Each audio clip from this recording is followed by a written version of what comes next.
Boa noite. Boa noite a todos vocês que estão chegando ao Grupo Espírita Paulo e Estevão, a live do Evangelho. Boa noite, Cacau. Sejam bem-vindos. Boa noite, Rosângela. Martoni, seja bem-vindo. Sejam todos bem-vindos a mais uma live do Evangelho.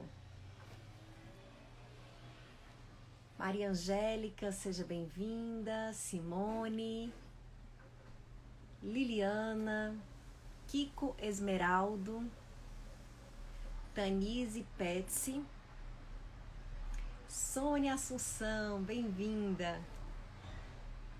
Jaci Ferrari, também um nome que eu já vejo se repetir às vezes. E o Martoni, que não vem quando vai ao JEP presencialmente. Luiz Escafa, boa noite. Meire Serrano, Dudu Madeira, Fani da Rocha, bem-vindos todos. Dr. Júlio Tavares, Patrícia Avioli, Maria, querida Maria Arquiteta, boa noite. Socorro Gurgel, sejam bem-vindos todos vocês. Estamos começando mais uma live do Evangelho, do Grupo Espírita Paulo e Estevão. Uma live aberta para todas as pessoas, de todos os lugares, para que nós possamos refletir acerca do Evangelho segundo o Espiritismo, uma interpretação espírita do Evangelho de Jesus. E Maria está falando de Florianópolis. Que legal, que honra, Maria. Que bom que você está aqui. Jean Ribeiro, Terezinha Aguiar, Liduína Correio, uma psicóloga Tereza. Seja bem-vinda. Então, todos bem-vindos. Vamos fazer a leitura de uma mensagem para ir harmonizando. Vamos começar antes da mensagem com alguns avisos. Enquanto vai chegando um pouco mais de gente, a gente vai dando uns avisos. A palestra de sexta-feira, que vai acontecer aqui como uma live no @jep.oficial, será com Cícero Rocha, sexta-feira às 20 horas. Cícero já foi um trabalhador da casa, aliás, é um trabalhador da casa, já foi presidente do Grupo Espírita Paulo e Estevão e estará falando com a gente a respeito do tema O Poder da Compaixão. Sexta-feira, às 20 horas. Quem quiser pode assistir, convida alguém, manda o convite para que as pessoas possam assistir uma palestra sobre o poder da compaixão na visão espírita, exposição de Cícero Rocha. E hoje nós temos uma live com o tema O Homem no Mundo, do Evangelho segundo o Espiritismo, capítulo 17, item 10. Vamos então ler aqui uma mensagem preparatória para a gente ir se ambientando um pouquinho, se aquietando e focalizando já os temas relacionados com a mensagem de Jesus. O livro no qual eu vou ler a mensagem de abertura é Parnaso de Além Túmulo, o primeiro livro psicografado por Chico Xavier. É um livro de poesias. E essa poesia que eu vou ler é de Carmen Sinira. E o nome da poesia é O Viajor e a Fé.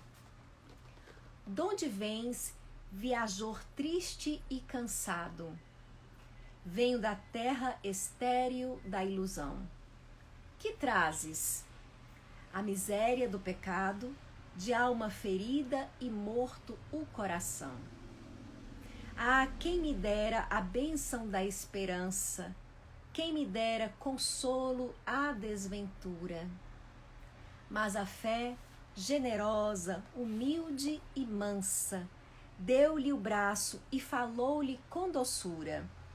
Vem ao mestre que ampara os pobrezinhos, que esclarece e conforta os sofredores. Pois com o mundo uma flor tem 1000 espinhos, mas com Jesus um espinho tem 1000 flores. Bem-vindos a mais uma live do Evangelho. Há algumas pessoas chegando aqui, Paulo Carneiro, Ana Virolin, Gui. Sejam todos bem-vindos. Às vezes me perdoem se eu leio os nomes errados, né? Talvez não pronuncie corretamente, é porque eu vou lendo aqui os seus nomes no Instagram, como aparece aqui para mim. Oi, Isabelle, bem-vinda! Eu sei que você é a Isa dos Planners, seja bem-vinda. Carolina Coelho também, Ivânia Gomes. Gente, hoje a gente vai estudar um pouco, comentar, como eu disse no início, de O Evangelho segundo o Espiritismo, o capítulo 17, item 10. Capítulo 17, item 10 de O Evangelho segundo o Espiritismo, que é uma interpretação do Evangelho segundo a doutrina espírita. Esse livro é dividido em passagens do Evangelho de Jesus, comentários de Allan Kardec e comunicações de espíritos. Essa mensagem de hoje é uma comunicação de um espírito protetor. Foi dada essa comunicação em Bordeaux em 1863, no século XIX, que é quando foi escrito o Evangelho segundo o Espiritismo e quando surgiu a doutrina espírita. A doutrina espírita é, portanto, uma doutrina relativamente nova, recente, do século XIX. Nós estamos no século XXI, temos doutrinas religiosas bem mais antigas. Aqui a lição de hoje se intitula O Homem no Mundo. O Homem no Mundo. E aí o espírito protetor vai direcionando essa mensagem para as pessoas que desejam saber como precisa se comportar o homem no mundo. Como é que o homem de fé, o homem religioso, precisa se comportar no mundo? Qual deve ser a sua postura? É o tema central dessa lição de hoje. E aqui começa com o Espírito dizendo, eu vou aqui só destacando alguns trechos, ele diz assim: purificai, pois, os vossos corações. Não consintais que neles demore qualquer pensamento mundano ou fútil. Elevai o vosso espírito àqueles por quem chamais, a fim de que, encontrando em vós as necessárias disposições, possam lançar em profusão a semente que é preciso germine em vossas almas e dê frutos de caridade e justiça. Ora, o Espírito começa, portanto, fazendo um convite à prece e à meditação. A gente prestando atenção do que ele está falando aqui, é que como a gente deve se comportar inclui, primeiramente, ter um hábito, uma prática de fazer sempre prece e meditar. Isso me lembra uma passagem de Jesus em que ele diz que é preciso orar e vigiar. Então são convites para essas práticas diárias. O que é a prece? O que é a meditação? Será que a gente precisa proferir aquelas preces grandes, decoradas, que muitas vezes nós não sabemos nem o que estamos dizendo? Não necessariamente. A prece é um diálogo com Deus, uma conversa com Deus. Às vezes você não precisa nem conversar, mas você vai lembrando de Deus, lembrando de agradecer a Deus, tendo no coração um sentimento de gratidão pelo que recebe da vida, ao mesmo tempo entregando a Deus o nosso futuro, pedindo a Ele que nós tenhamos visão, percepção do que precisamos fazer. E assim nós vamos entrando em sintonia. Por que nós fazemos preces se Deus já sabe de tudo que nós precisamos? Porque quando a gente faz a prece, A gente muda a nossa frequência vibratória, o nosso pensamento. Assim é como se a gente fosse um rádio e nós entramos numa frequência maior, na frequência do mundo espiritual maior. E assim recebemos com maior clareza as intuições necessárias, muitas vezes sugestões dos espíritos protetores para como devemos agir nos problemas do dia a dia, nas dificuldades que nos surgem. Nós recebemos ali, naquele momento, um passe da espiritualidade, uma bênção de Jesus, como queiram chamar. Nesse momento de prece, é a nossa mudança de pensamento que vai fazer a grande diferença, porque Deus está sempre presente. Ele sabe do que nós precisamos, mas nós é que nem sempre conseguimos acessar as respostas divinas que nos são dadas na forma de intuição. A meditação também é uma prática necessária, que é uma prática em que a gente começa a tentar focalizar o nosso interior, esvaziar um pouquinho a nossa mente dos problemas e simplesmente sentir a vida na gente. Existem muitas orientações no mundo, instruções na internet, em aplicativos de práticas de meditação. Você pode procurar uma ou você pode simplesmente se sentar em algum momento. Não precisa que você tenha uma postura tão especial, apenas uma que lhe facilite respirar, em que você não durma, e assim você entra num estado de concentração interna. E aí nesse momento você também muda a sua frequência de pensamento, né?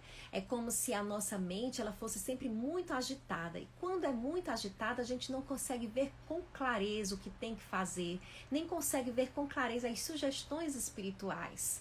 Sabe? Imaginem um copo em que a gente agita um pó que exista dentro, uma areia que exista dentro dele. Pensamos assim, vamos pensar dessa forma.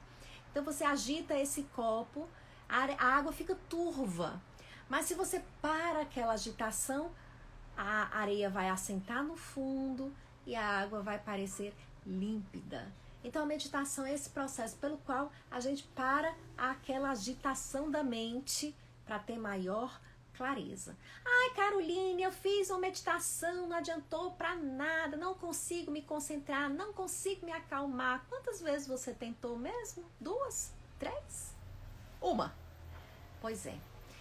Costumo dizer que é a mesma coisa que frequentar uma academia para desenvolver o tônus muscular.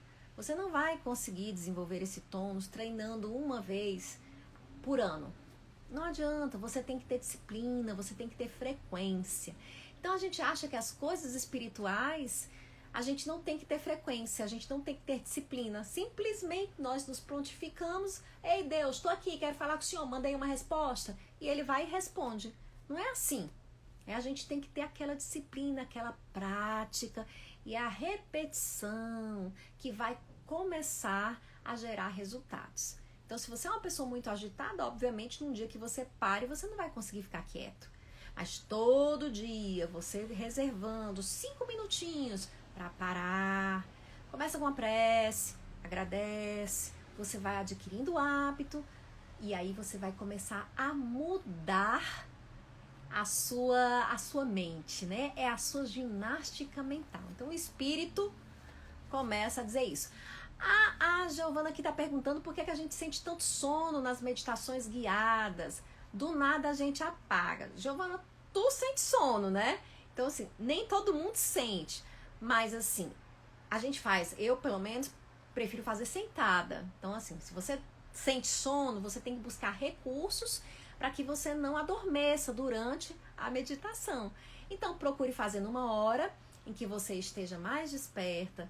Procure fazer sentada, não faça de barriga cheia, que nessa hora a gente fica com o metabolismo, né, mais lento, voltado ali para a digestão. Então, procure numa hora em que você esteja sem ser de estômago cheio. Então, vá ajustando dentro da sua realidade e do seu jeito de ser. Então, se você adormece, não feche os olhos. Tem gente que medita de olho aberto, né? De olho entreaberto. Mas se você se desconcentra muito, então focalize uma imagem. Então você vai ver que tem várias maneiras de meditar. E aí você procura a sua, né? Existem alguns aplicativos, gente. Tem um que é Lojong, se eu não me engano, né? Que são aplicativos bem interessantes que tem explicações que guiam como a gente pode fazer a meditação. A meditação hoje ela é reconhecida, inclusive dentro da ciência, como um excelente preventivo da ansiedade, tratamento inclusive da ansiedade, né, que é algo que está por trás da depressão. Então a gente tem que prestar atenção nessas práticas de limpeza da mente, são limpezas da mente. A prece também. Então você se concentra, tenta fazer a prece sentado. Se você adormece, procure uma postura em que você consiga fazer a sua prece. Aí o Espírito prossegue aqui no aconselhamento dele. Ele diz que também não é só isso. Não é porque você faz prece, ele está dizendo que a gente deva viver como ele fala assim, não vivais uma vida mística. Então não precisa virar aquela pessoa, né? Tem umas pessoas que parece que estão sempre em transe, né? Oh, olá. Bom dia, boa noite. Não precisa ficar desse jeito em transe, não, tá bom? A gente tá encarnado e o Espírito vai toda hora nos chamando a atenção de que nós estamos no mundo. Por isso o nome da lição é o homem no mundo. Aí ele diz assim, vivei com os homens da vossa época. Como devem viver os homens? Sacrificai as necessidades, mesmo as frivolidades do dia. Mas sacrificai com o sentimento de pureza que as possa santificar. Então a gente pode ter as nossas frivolidadezinhas, as nossas bobagens, tudo bem. Mas que a gente tenha nisso tudo um sentimento que ele vai colocando que possa santificar tudo que a gente faz. Como assim santificar? Limpar, né? Então a gente pode ter as nossas práticas, desde que a gente não perca a consciência do sentido maior da vida, de que somos espíritos, de que os outros são nossos irmãos, de que estamos todos conectados. E aí a gente vai começando a colocar por detrás de cada ação nossa, um simples cozinhar, um simples lavar os pratos, uma conversa entre amigos, um beber uma cerveja, um lazer que seja, um mergulho no mar. A gente vai sempre entrando em conexão com uma força maior, com um sentimento de gratidão. É isso que vai embelezando, que vai revestindo a nossa vida de uma energia positiva, de uma conexão com Deus. Não preciso estar aqui todo o tempo fazendo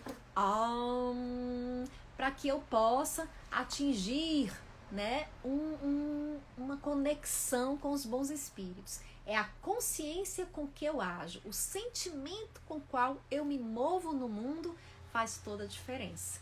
Então eu não vou ser espírita apenas na casa espírita, eu não vou ser cristão apenas na minha igreja, aqui tentando atingir todo mundo que possa estar escutando a live. Eu vou ter sempre essa consciência de que sou um ser ligado aos outros, de que os animais são meus irmãos.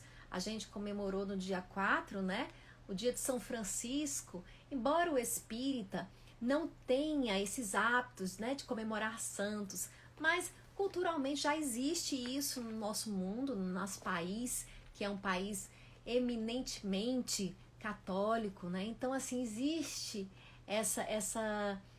esse pensamento para essa grande figura, né, no dia 4 de outubro, que foi Francisco de Assis. Era um ser que fazia isso, né? Francisco brincava, Francisco ria, cantava, dançava. Tem todas essas notícias a respeito de São Francisco. Ele era um santo alegre, né? Não era uma pessoa sisuda e triste, circunspecta o tempo todo. Não, né? Ele tinha os seus momentos de reflexão, mas tinha muita diversão e brincadeira. Mas uma brincadeira que não é uma brincadeira irresponsável, né? Sempre em conexão com esse sentimento de gratidão a Deus. Então pode ser o nosso grande exemplo, a nossa grande referência. E aí o Espírito continua até dizendo pra gente: sede joviais, sede ditosos. Ele nos aconselha, né? Que nós sejamos joviais, ditosos. Jung, né, costumava dizer, Carl Gustav Jung, psiquiatra suíço, criador da psicologia analítica, que os certinhos são famosos por sua chatice. Então a gente não precisa ser chato, ser aquela pessoa que é o tempo todo, olha, cuidado, cuidado, os maus espíritos. Tem uns espíritas, e aqui eu vou puxar, né, para nós que somos espíritas, aqui que fazemos o Grupo Espírita Paulo Estevam, cada um leve para si a reflexão. Mas tem uns espíritas que vivem cheios de regrinhas. Olha, cuidado, porque se você for para uma festa, os espíritos obsessores estão lá e vão lhe obsidiar. E a lição aqui é bem clara. Você pode andar em todos os lugares, desde que seu pensamento, desde que o seu sentimento esteja sempre conectado com Deus, com o bem, né? Que você não perca a consciência do sentido da vida, de que nós não estamos aqui de brincadeira, que nós estamos aqui para o nosso crescimento. Então, se você leva essa consciência para onde quer que você vá, você vai se divertir, você vai sorrir, você vai brincar e, ao mesmo tempo, você vai manter a sua paz. É isso que a gente tem que buscar. Então, tem uns espíritas também, me lembrando aqui, né, que a gente tem que ser humilde, aí você anda desarrumado, desleixado, toma nem banho. Não precisa disso não, gente. Que a lição é muito clara. Você pode ter sua vaidadezinha, você pode ter o seu jogo, desde que não seja um vício, né? Um jogozinho no celular, que seja. Então, por que não um vício? Porque é pecado? Não, porque te desvia do teu foco, porque o vício consome sua energia. E aí você perde seu tempo dedicado ao vício. O vício é o resultado de uma baixa autoestima, né, que faz você achar, de um vazio interior, que faz que você achar que aquilo ali que você repete, a compulsão, né, vai fazer com que você fique em paz. E imediatamente quando você realiza a compulsão, você fica mal. Se você bebe, ai, me divirto naquele momento, mas depois vem a culpa e o sentimento de fracasso. E aí sua autoestima desce mais ainda e você entra novamente no ciclo do vício. Quando a gente muda a nossa visão de mundo, a gente tem mais força para enfrentar o vício, né? Jung também se surpreendeu. Ele passou anos tentando tratar um paciente com a psicoterapia e ele não conseguia resultados, era um alcoolista. E para a surpresa dele, ele reencontrou anos depois que esse rapaz saiu do seu consultório, encontrou esse rapaz e o rapaz havia se libertado do vício graças à religião. E aí Jung diz, nossa, que interessante a força que a religião pode ter no enfrentamento do vício. Teve, nesse caso, mais sucesso que a própria psicoterapia. Por quê? Porque nos dá um sentimento, quando a religião nos dá um sentimento de autoestima, quando nós nos sentimos seres amados, quando nós nos sentimos especiais. A religião tem que fazer isso com a gente, porque ela nos conecta a Deus. Então, quando você está conectado a Deus, você se sente especial.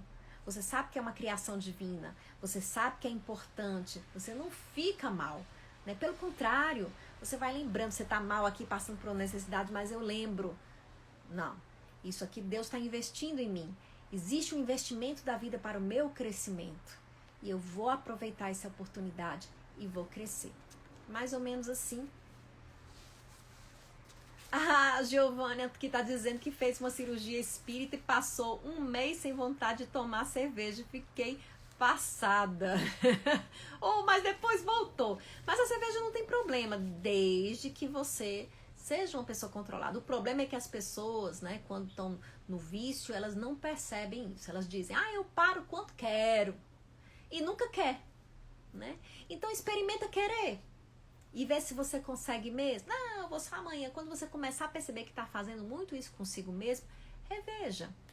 Será que você já não está tendo uma vinculação de dependência com aquela prática? Né? Tem gente que pensa, não, mas eu só bebo no final de semana. Isso não é vício.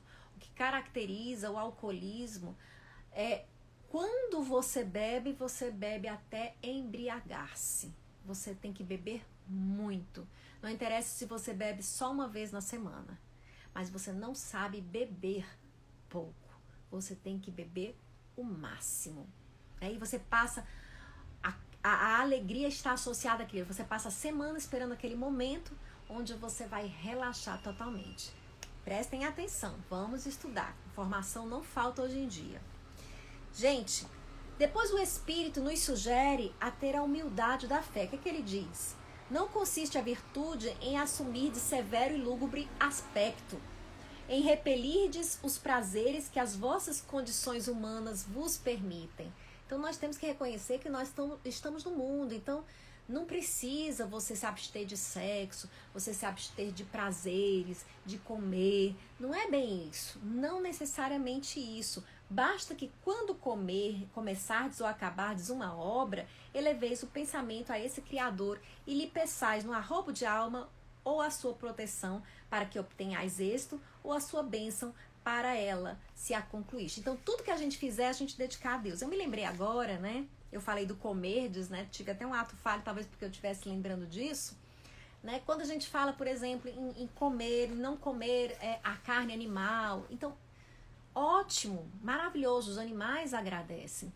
Né? Que bom, mas entendam, não é isso, né? Não é o que entra pela boca que mancha o homem, mas o que dela sai de Jesus. Né? É como a gente faz isso. Então, o que acontece? Né? Eu me lembrei agora do filme Avatar, eu não sei se vocês já assistiram. Quem não viu, veja, é muito bom, bem divertido. A gente pode assistir esse tipo de filme, é ótimo. E tem uma lição também. Mas no Avatar, quando eles, no planeta, né, diferente, azul, eles matam um animal, né, para alimentar-se dele, eles sempre fazem uma prece, né, uma espécie de prece, eles elevam o pensamento à grande mãe natureza, eles se conectam à natureza e agradecem aquele animal cuja vida vai lhe servir de alimento. Eu achei muito bonito isso. Eu acho que isso sim é altamente purificador. É como a gente encara, olha os animais, né? Como a gente trata os animais. E existe um ciclo de vida que Deus criou, né? Onde vida se alimenta de vida. Então, mesmo que a gente coma os vegetais também são seres vivos. Né? Então, mesmo que a gente só coma vegetais, eles também são mortos para que a gente coma.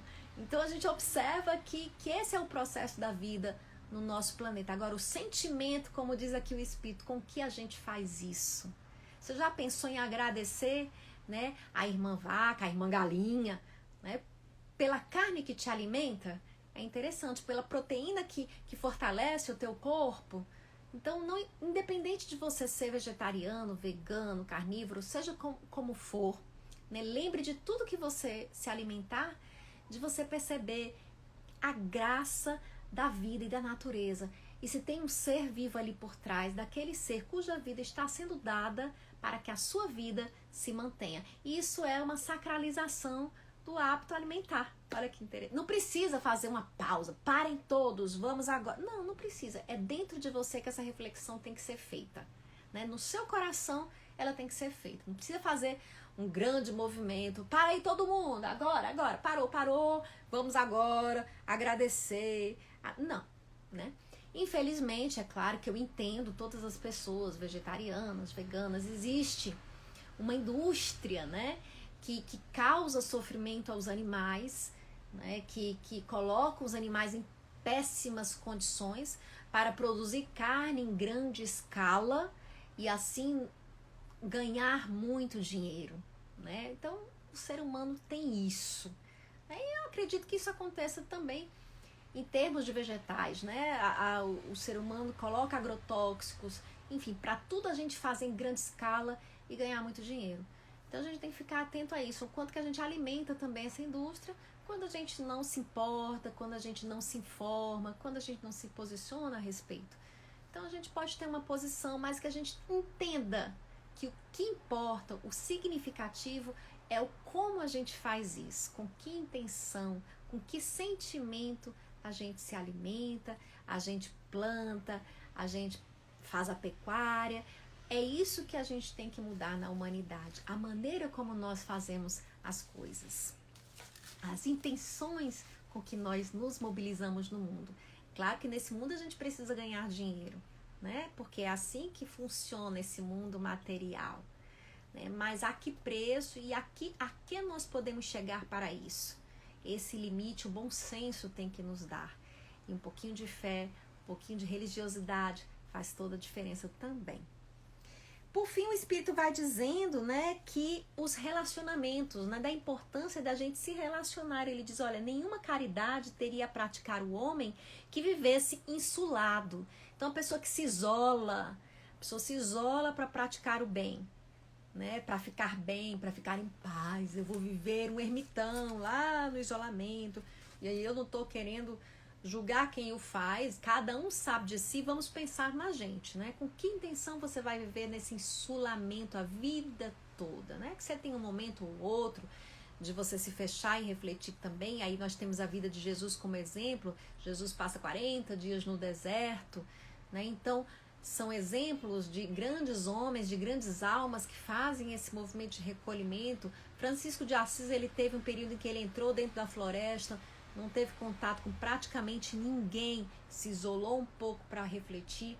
Tudo bem que a gente tenha isso, mas isso como meta de vida, como propósito de vida, para que a gente não se contamine, para que a gente não esteja no meio do mundo, isso nos afasta de excelentes oportunidades de crescimento, né? Porque assim, se relacionar é desafiador, nos relacionar nos faz crescer, no contato com o outro a gente aprende, a gente ganha, né? Então, aqui o Ivan está dizendo, para mim, um gole de qualquer bebida alcoólica faz mal. Adivinha por quê? Então, não é bom generalizar. Claro, cada um tem que saber de si e de suas possibilidades e procurar nisso ser muito honesto consigo mesmo, né? Desconfiemos de nós mesmos. E aqui, gente, o Espírito vai falando da necessidade de nos relacionar, de nos envolver, de ter os outros, de manter as conexões, justamente porque é difícil, né? No convívio com o outro faz com que ecloda em mim como se eu fosse um vulcão, né? Existe aquela lava e o vulcão parece estar adormecido porque não tem nada provocando, mas quando alguém me provoca e eu jogo para fora a minha ira, a minha raiva, a minha impaciência, eu estou tendo uma oportunidade de conhecer que isso ainda existe em mim, né? E que está dentro de mim, que me faz mal.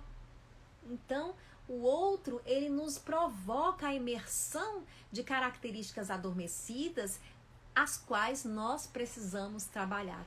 Olhem que excelente que é a convivência com os diferentes e com as pessoas difíceis. São os nossos grandes professores da vida. E aí o Espírito finaliza fazendo aquele convite, né? A caridade. Ele diz assim, ditosos sede segundo as necessidades da humanidade, mas que jamais na vossa felicidade entre um pensamento ou um ato que possa ofender ou fazer-se velho o semblante dos que vos amam e dirigem. Então assim, a gente vai procurar ser feliz, vamos procurar realizar a nossa satisfação, mas tendo muito cuidado com o nosso próximo. Não é a gente estar preocupado com o que o outro vai pensar da gente. Porque a gente tem, às vezes, o outro é melindroso, né? Tem pessoas que se ofendem com tudo, gratuitamente, com o que você fala.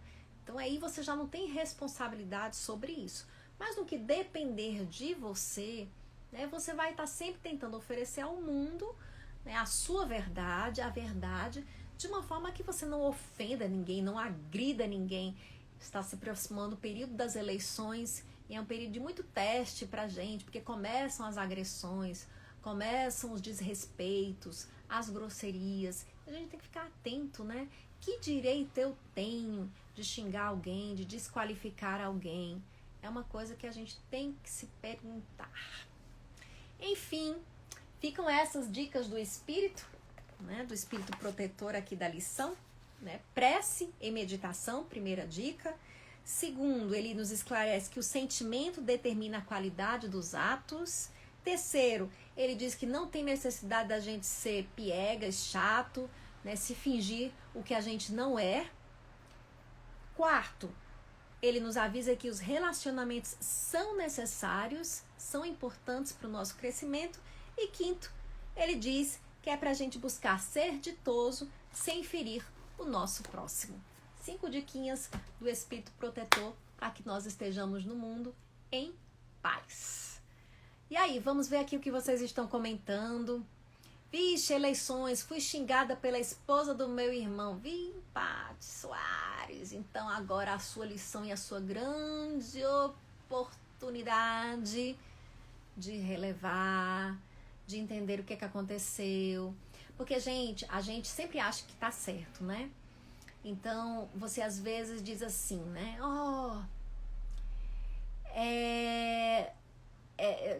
Esses estúpidos, esses nojentos que praticam uma política do ódio. Com que sentimento você está falando isso? Né? Porque quando você diz esses estúpidos, esses nojentos, essas pessoas imbecis que pensam dessa maneira torta, que são preconceituosas, preconceito é errado, é verdade, a gente tem que combater. Mas olha como você está fazendo isso, né? Com que direito você fala dessa forma? Ai, Carolina, não dá, não. Pois é, eu não tô dizendo que é fácil, não. Mas a gente tem que treinar, a gente tem que praticar. Né? Então, a gente vai tentando, né, olhar. Pra você, Paty, coloca numa balança, né, as coisas boas e os bons momentos. Tenta focalizar aquilo ali e evitar esse assunto, já que você não mora com ela. Acredito que não, espero que não, né? Para que você não coloque em evidência o mal, mas procurar o bem. O Lívio, oi Lívio, ele tá dizendo assim, de lembrar que respeitamos a opinião do próximo, pois a minha liberdade termina onde começa a do outro. É, isso mesmo. Mas a gente sempre acha que tá respeitando, desrespeitando, é incrível. A nossa incapacidade de olhar pra gente mesmo, né? A gente tem que pensar nisso, né? O quanto que eu respeito os outros. Eu respeito o outro desde que ele concorde comigo. Então, vamos repensar isso daí. Pensar também na energia a qual colocamos sobre o outro, inclusive sobre os políticos. Excelente, Jamiles, né? Não sei como é que diz aqui seu nome, mas excelente ideia. Gente, é isso mesmo, ela tem razão, né? Os políticos precisam de preces, né? Que a gente... Nossa, Carolina, é sério? Claro, gente, tamanha responsabilidade, tamanha exposição à tentação, né? Um clima tenso, pesado. Então, vamos pedir aos bons espíritos que os protejam para que eles possam se iluminar, entrar em conexão com os bons espíritos que existem, que tentem sugerir o que é melhor para o nosso povo, né? Mas um povo tem os políticos que refletem a sua essência. A gente tem que aprender a olhar para a nossa sombra. Os que estão na nossa frente, os que estão nos representando, não é só porque a gente não elegeu que a gente não tem nada a ver com isso, não. Não nos isentemos, não nos inocentemos. Ninguém nasce no lugar errado. Ninguém está aqui de vítima.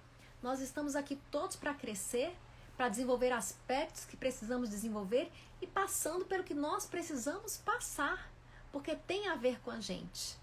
Então, mesmo que você não tenha elegido aquele político, mesmo que você não se ache responsável por isso, talvez você seja.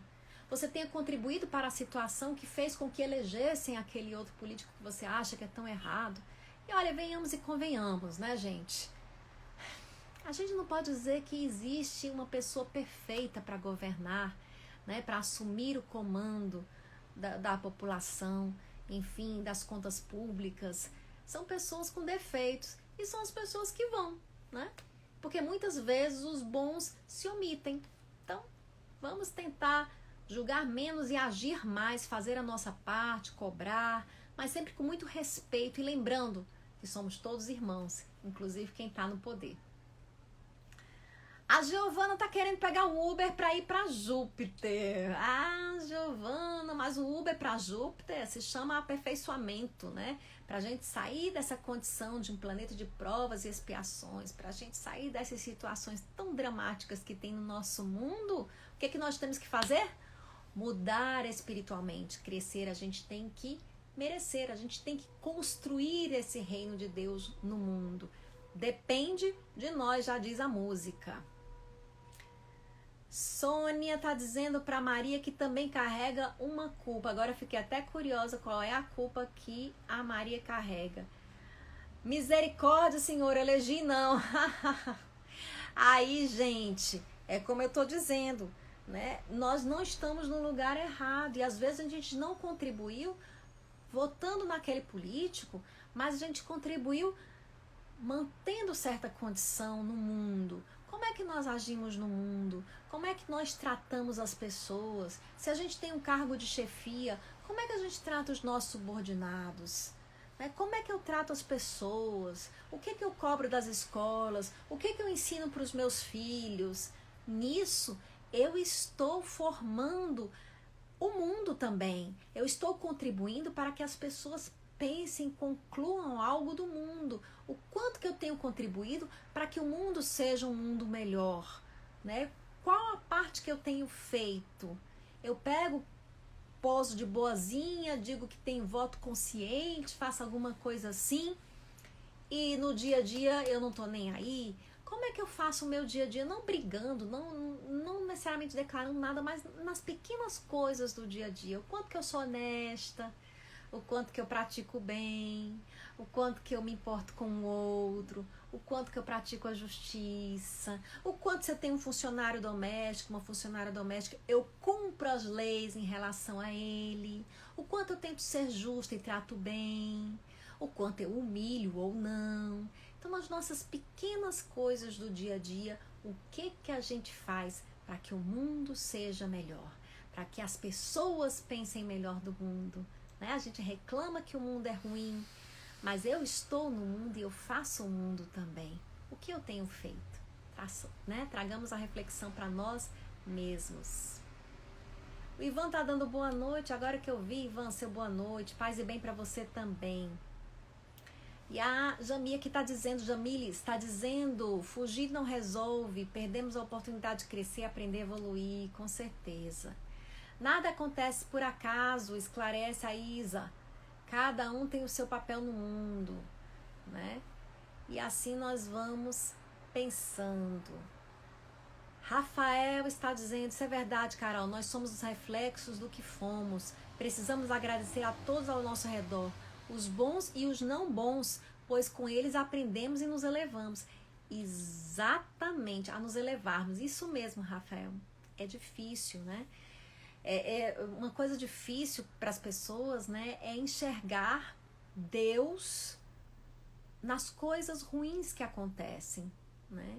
Enxergar. A gente às vezes quando fala de Deus, né? Eu me lembro aquela música que a Amelinha canta lindamente, né? Foi Deus que fez o céu, o rancho das estrelas, fez também o seresteiro para conversar com elas. Então são músicas, às vezes poesias lindas, que falam de Deus no firmamento, nas estrelas, no infinito. Mas Deus também está presente na doença, na fome. Tá sim, né? Porque nesse mundo, a dor faz parte do mundo, mesmo quando o homem não é o causador dela. O próprio processo do envelhecimento, né? A gente não envelhece porque quer, é uma determinação da natureza. Nós vamos envelhecendo, os nossos joelhos vão falhando, a nossa coluna vai doendo, as doenças vão surgindo. A gente às vezes é tão antropocêntrico, se acha tão centro do mundo, que exagera um pouco nessa visão psicossomática e atribui à nossa mente tudo o que acontece com o nosso corpo, esquecendo que nós somos espíritos encarnados, né, que isso é parte do mundo. Existe uma lei de destruição, nos esclarece o livro dos espíritos. Então existe uma troca, existem múltiplos fatores atuando no nosso corpo. Então, como eu encaro o envelhecimento, como eu encaro o adoecimento, vai fazer total diferença. Pode contribuir para que o sofrimento seja maior ou menor. Porque sofrer, até o animal sofre, não é verdade? E o animal tem coisa mais pura e ingênua do que um cachorrinho, do que um gatinho, um passarinho, que seja. Não tem nada mais ingênuo. E eles também sofrem, né? Mas eles não sofrem desesperados, porque não tem a consciência que a gente tem, né? Nós temos a consciência, a gente se desespera, a gente tem medo, a gente tem pavor, né? Porque nós somos seres conscientes, mas essa consciência pode ser transformada por um processo educativo espiritual, né? Para que a gente, diante das dificuldades, não entre em desespero. Então faz parte desse mundo mesmo. E Deus está aí também. Jura, Caroline? Juro, Ele está aí também. Né? Porque é como aqui colocou o Rafael. Nas dificuldades, no adoecimento, no convívio com as pessoas difíceis, nós vamos burilando o nosso espírito. Assim como um diamante precisa ser lapidado, nós somos almas criadas simples e ignorantes que são lapidadas pelos reveses da vida. Então as dificuldades estão aqui no mundo para que a gente aprenda com elas. A gente passa necessidade e aprende a pedir ajuda ao outro. Não importa o quão rico e sábio você seja, mesmo que você seja o homem mais inteligente do mundo, um dia você pode adoecer e vai ser aquela pessoa que não teve acesso à educação, um analfabeto que vai lhe servir um copo d'água para matar a sua sede naquela sua necessidade, ou que vai limpar os seus excrementos, né? Aquilo que você deixa do que você come. Então, não existe ninguém que não precise do outro e não existe um outro que nunca possa ser útil em algum momento. E aí, nessa hora, a gente vê que realmente não importa, né? Não importa o quão você se tornou sábio, o amor que você semeou no mundo faz diferença, né? Porque um dia nós também vamos entrar na decrepitude, a gente vai envelhecer. E o que vai fazer diferença? O tanto dinheiro que eu coloquei na poupança para pagar um cuidador, uma cuidadora, pode fazer diferença, mas eu tenho certeza que o amor que a gente semear em alguém, nos corações das pessoas, dá um retorno muito mais confortável para as nossas almas do que o dinheiro que a gente juntou na poupança, né? Claro, sem com isso dizer que a gente tem que ser irresponsável, mas vamos pensar no quão grande é o investimento do amor e quão importante. Não que a gente deva fazer esperando isso, mas com certeza, quando a gente semeia amor, a gente colhe amor. Então vamos ver o que a gente está semeando aqui no mundo. Deixa eu ver mais alguns comentários de vocês. A Ioana está dizendo, podemos fazer do sofrimento um aprendizado. É isso mesmo, minha querida. Ô Maria, obrigada. É tão bom te encontrar. Gente, Maria, que eu falo aqui sempre nas lives, foi a minha... assim, eu vou dizer uma das, né? Porque tinha mais de uma. Tinha a Ivana também, uma das maiores companheiras de infância. A minha grande amiga de infância era a Maria, lá em Brasília, né? Então, por isso que eu tenho aqui um carinho especial por ela. Nós brincamos muito juntas. Eu na casa dela, ela na minha casa. Gratidão imensa por você fazer parte das minhas memórias. Nayane, exatamente, aprendemos com tudo que se passa conosco. Isso, gente, é assim que a gente vai aprendendo mesmo. Tudo vai e volta. Isso te conforta ou te assusta? Diz a Isabelle. Excelente, eu já vi essa pergunta, né? Tudo vai e volta. Isso te conforta ou te assusta? E detalhe, né, gente? Eu tenho sempre buscado alertar a todos nós que não se tratam de castigos de Deus. Sabem, tem uma metáfora maravilhosa na Bíblia, né? Qual é a metáfora? Diz assim, Deus criou o mundo em 6 dias. No 7º, ele descansa. Significa, gente, que está tudo funcionando perfeitamente. Tudo está pronto, o mecanismo é perfeito, né? Causa e efeito, não é culpa e castigo. Tudo que a gente faz retorna. E não só o que a gente faz moralmente, o que a gente faz fisicamente também. Você atravessa uma rua sem olhar, você é atropelado. É porque numa vida passada. Não, meu amigo, porque você atravessou a rua sem olhar. É claro que se você estiver na hora de desencarnar, você vai desencarnar nesse momento, senão você continua, você escapa para aprender essa lição e continuar vivo ainda nessa. Entendem? Então, assim, é tudo. Que tipo de pessoas eu atraio para a minha vida? Se você está sempre atraindo o mesmo tipo de pessoa, se pergunte, puxa vida, por que eu estou puxando? Por que eu estou atraindo esse tipo de gente sempre? O que eu tenho que aprender com essas pessoas? O que elas estão me trazendo de ensinamento? Não são castigos, não são punições, não é porque Deus não gosta da gente, não é porque a gente não tem importância. Não, nada disso, né? É porque a vida foi projetada na grande programação divina para que a gente desenvolva e cresça. E quando a gente não está crescendo, né, quando tem um obstáculo, aí sofre, né, vem uma dificuldade. E aí significa que a gente tem que ver esse obstáculo e tentar removê-lo. E aí que tá, sabe, gente? Não é uma questão de atitude. Muitas pessoas dizem assim, nossa, tá, eu já sei disso. E agora? Eu já sei quais são os meus defeitos. E aí, o que é que eu faço? Né? Amigo, se você já sabe quais são os seus defeitos, né? Você não tem que se perguntar o que é que eu faço. Viva com essa consciência. E na hora que você for resvalando num defeito, a consciência vai apitar. É uma consequência imediata. É uma questão de mudança de visão de mundo. Quando você não sabia que isso era ruim, você fazia. Agora, você sabe, quando você faz, você começa por hábito a fazer, porque você está habituado a fazer, mas já tem um sino que toca. Aí você, opa, de novo, eu estou fazendo isso. Mas tenta mais do que se controlar. Porque mais do que se controlar, você vai para uma outra pergunta. Opa, já identifiquei que eu faço isso. Agora a outra pergunta é, qual é o meu ganho quando eu faço isso? O que sustenta essa minha ação? O que eu procuro com isso? Né? Eu descobri que sou uma pessoa que não sei dizer não.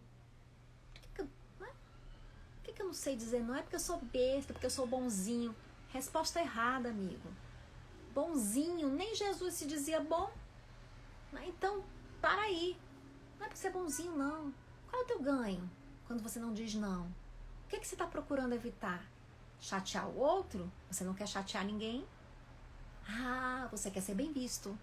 Você quer que as pessoas todas te amem. Você fica muito triste quando alguém não gosta de você? Quando alguém importante fica magoado com você? Por quê? Até Jesus não foi reconhecido. Imagina a gente. Temos que aprender a dar aos outros o direito de nos interpretarem mal. Basta que a gente, a nossa consciência e Deus em nós saiba das nossas intenções. Você tenta explicar para alguém. Se a pessoa ouvir, ótimo. Se não, paciência. Para alguém importante, só gaste suas pilhas com quem realmente importa. Né? Quando eu era menina e eu via as lições sobre a paixão de Cristo, né, a passagem de Jesus, quando ele é preso, eu pensei, puxa, por que Jesus não se defendeu, não fez um milagre lá quando estava preso? Por que Jesus não gritou, não disse, ei, povo hipócrita, vocês estão batendo em mim? Por quê? Porque ele via que as pessoas ali já estavam maltratando ele, elas não tinham a intenção de serem convencidas de nada. Então você não fica se desgastando por briga política. Você fica brigando com o outro da oposição do que você pensa, ele não está querendo ser convencido. Nem você está querendo, você quer ganhar a briga, a disputa. Seja sincero com você. Você só está querendo vencer, porque quando você vê que o outro não está disposto a ouvir, por que você insiste? Tá, mas eu vou mostrar aqui quem tem a palavra final, eu vou mostrar que eu sou o bichão, eu vou dar uma resposta que ele vai se calar, se tremer todinho. Ele ainda não vai entender a resposta, ele vai ficar morrendo de raiva. Porque ele não quer entender, ele não quer ver. Então você fala o que você acha, você opina o que você acha, pronto, se acalma. A informação está dada. As pessoas, quando quiserem, elas olham e elas absorvem aquele conhecimento. Jesus fez isso, ele é o nosso grande exemplo. Bom, gente, chegando ao fim da nossa live, hoje eu comecei uns 5 minutinhos depois, por isso que eu estou me estendendo um pouco.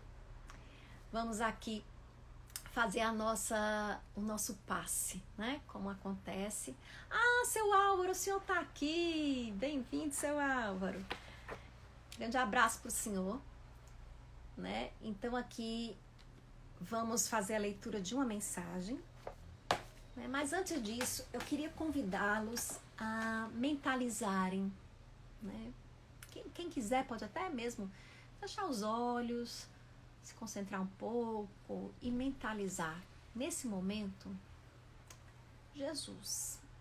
Imagine Jesus entrando na sua casa nesse momento. E ele não tem nenhum